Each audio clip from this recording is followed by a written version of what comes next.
Russia may have the distinct honor of being the only country in modern history to invade another country only to be invaded back by its own people. And not just once or twice, but multiple times. While the short-lived Wagner rebellion may not have toppled Putin, another group of battle-hardened Russians are determined to see the end of Putin's regime. This is the Freedom of Russia Legion, and they have a pretty good chance of achieving their goals. The Freedom of Russia Legion, or Free Russia Legion, was established shortly after Russia's invasion of Ukraine.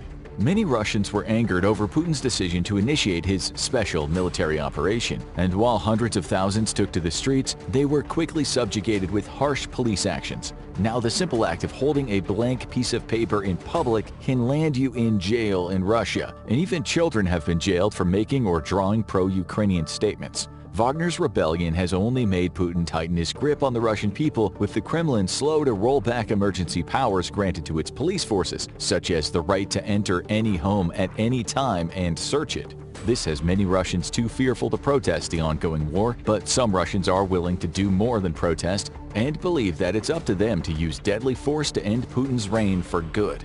Officially, they're known as Foreign Volunteer Legions, but multiple all-Russian or mostly Russian groups have formed in the wake of Putin's invasion. The most well-known of these are the Russian Volunteer Corps, which harbors some disturbing far-right ideologies, and the Freedom of Russia Legion, which seeks to restore true democracy to Putin's corrupt kleptocracy. The enemy of my enemy is my friend, though, and the two groups share similar aims, at least for now. These, however, are not the only anti-government forces to spring up in the wake of the invasion of Ukraine. Putin's foolish invasion has led to the rise of a patchwork group of anti-government groups. Some have moved out of the country to fight alongside Ukraine, but many others have remained to fight from within. This includes everything from pro-democracy activists to anarcho-communists, all pulling in the same direction: end Putin's reign and hamstring the military's efforts in Ukraine. A wave of sabotage has taken place across the country since the start of the war, with not a week going by without another mysterious fire or explosion rocking Russian bridges, industrial sites, and even shopping centers. In just the first few months of 2023, Ukrainian intelligence reported nearly 100 acts of sabotage inside Russia, and you only need to turn to Russian media for verification of these high-profile attacks. While many have only been moderate annoyances to the war effort, some have had serious consequences, such as explosions and fires at industrial centers directly responsible for supplying the troops on the front lines.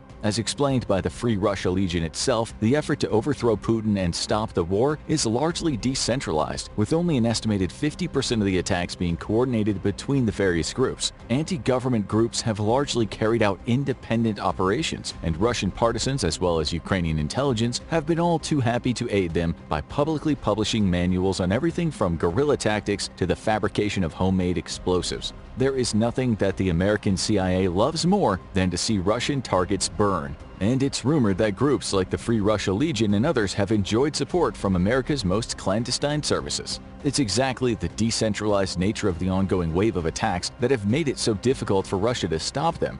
The nation's internal security services have been scrambling to identify groups it now labels as terrorists and neutralize them, but the ongoing campaign has turned into a giant game of whack-a-mole for the Russian authorities, with few, if any, links between the groups. Bashing one down doesn't do anything to stop another two from popping up in its place. It's guerrilla warfare 101, and Russian resistance fighters have proven apt pupils. The Free Russia Legion, however, is a cut above these domestic insurgent groups. Its true numbers are unknown, but believed to be around 500 to 1,000 fighters, and the group claims that it has thousands more in the training and equipping pipeline. They've also been boasting about their equipment, showing off armored vehicles, man-portable air defense missiles, anti-tank weapons, and artillery, and they're not lying either, with at least 2 tanks confirmed to be spearheading the assaults of the Belgorod region in late May by the Free Russia Legion and the Russian Volunteer Corps. For many, the question is, how did this group of Russian partisans get their hands on American anti-tank missiles and vehicles, to which the Free Russia Legion has jokingly answered that they bought them from local department stores.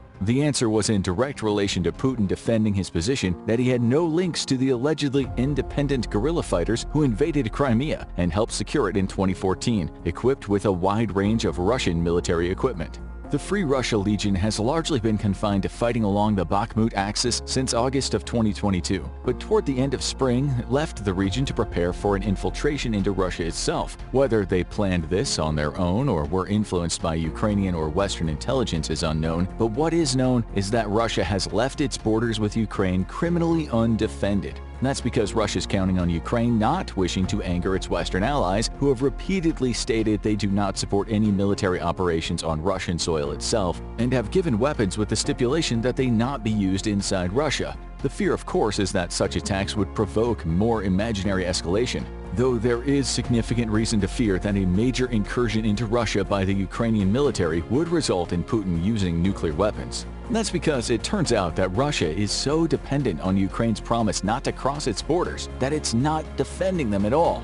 While groups have carried out cross-border raids before, the Freedom of Russia Legion and the Russian Volunteer Corps led a brazen assault into the Belgorod region in late May. The Kremlin was caught completely unprepared for a fighting force made up of an estimated 2 or 3 tanks and a dozen or so armored vehicles, with more unarmored vehicles like American Humvees. By the time any response had been put together, the groups had taken multiple Russian villages, prompting a mass panic in the region that even the Kremlin's tight control over Russian media couldn't completely bottle up.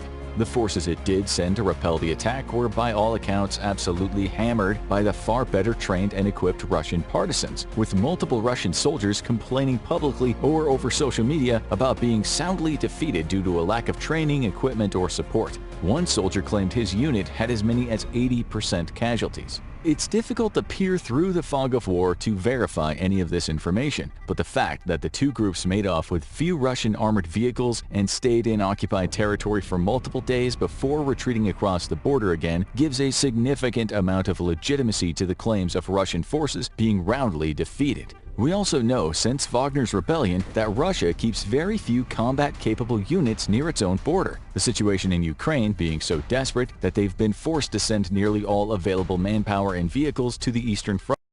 That leaves only territorial defense units and conscripts to defend territory inside Russia itself, and they were no match for well-trained partisans like the Free Russia Legion and Russian Volunteer Corps. The brazen attack and occupation of Belgorod achieved 2 goals for the Free Russia Legion. The first was to directly support the Ukrainian counterattack. The group has publicly stated that they have 2 ultimate goals. The first is to create a buffer zone on the Ukrainian border, thus denying Russian forces the ability to launch long-range attacks into Ukraine from territory that Ukraine is denied from attacking by its Western allies. Creating this buffer zone along the north of Ukraine would significantly cut into Russia's ability to fire short-range missiles at Ukrainian cities like Kyiv and have a dramatic impact on limiting civilian casualties. It would also allow Ukraine to move more of its Western air defenses near the front, where they are badly needed. The group's second goal is to march on Moscow itself, but currently they lack the numbers. Judging by Vladimir Putin practically begging Wagner on Russian television to stop their march on Moscow, though, the Free Russia Legion only needs a few thousand more soldiers to achieve this goal. But getting those soldiers is what the invasion of Belgorod was meant to help with, because the brazen multi-day occupation put the Legion on the map and proved that it's a capable fighting force. It also proved that inside his own borders, Putin is far weaker than many Russians unhappy with this regime might realize. Since the attack, the Legion claims that recruitment has skyrocketed. The attack on Belgorod was also meant to directly aid the Ukrainian counteroffensive currently in its opening stages. As we mentioned, Russia has basically left its borders with Ukraine completely undefended, and this has allowed it to concentrate firepower along the front inside Ukraine itself while leaving its own borders unprotected. The Russian Volunteer Corps and Freedom of Russian Legion's attack into Belgorod, though, proved that the border was porous and there were some groups out there willing to fight on Russian soil. The public response to the occupation went a long way toward changing priorities in the Kremlin, and every soldier relocated from the front to guard the border is one less soldier that Ukraine needs to face on the battlefield. However, Wagner's mutinous march on Moscow proved to Russia just how weak it was internally. No one is yet sure why Wagner chief Yevgeny Prigozhin truly canceled his march on the capital, but it's widely accepted that he had more than enough firepower to succeed. In our own observations during the apparent coup, we noted that while there were plenty of tanks and infantry fighting vehicles present amongst Wagner's columns, the heaviest combat vehicles spotted along Moscow's defenses were armored personnel carriers, which would have been easy prey to Wagner's tanks and IFVs. This makes it clear that Russia has a critical shortage of heavy combat equipment and troops inside its own borders, and the nation today is being forced to reckon with the need to pull equipment and troops off the front line to secure the homeland. The Free Russia Legion has promised even greater operations to come after its success in May, and appears to be in a state of preparing for said operations thanks to an influx of volunteers. For its part, Ukraine has worked to keep information on the Legion largely under wraps to help protect the identities of its fighters and any family members back home from reprisal by government authorities. However, the unit has been fighting since August in Ukraine, even though Ukraine itself has been hesitant to give the group much credit given their Russian origin. What Ukraine has revealed, though, is that it's deployed several hundred Russian volunteers along the front, signifying a growing level of willingness for dissatisfied Russians to enter Ukraine via third nations and take up arms against their comrades. The motivations for the Russians fighting on the Ukrainian side vary, but many were already living in Ukraine when the war started and saw the nation as their adopted homeland. Not wishing to see Putin extend his tentacles into their new home, they took up arms at the onset of the invasion and volunteered for service. However, others crossed the border into Ukraine after fighting had begun in order to join the growing foreign legion fighting inside the country. According to these volunteers, joining the war effort isn't easy either. First, they have to physically get there, and while in the early stages of the war many could simply cross at various undefended locations, now they seek third-party routes through neutral countries into Europe and then into Western Ukraine. Once inside, each volunteer undergoes several rounds of background checks and polygraph tests. Ukraine is rightfully concerned about Russian sabotage agents infiltrating the foreign volunteer groups fighting on its behalf, and the wrong man in the right place could be catastrophic for Ukraine.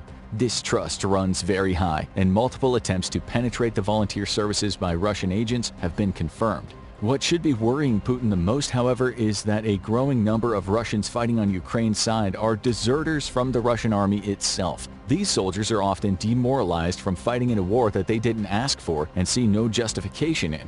And both the cruel and inept nature of the Russian military only fueled their desire to get away at any cost, even if it meant fighting against their comrades. Sometimes these deserters bring gifts with them too, and we have numerous confirmed reports of Russian deserters joining Ukraine's side alongside tanks and other armored vehicles they bring with them.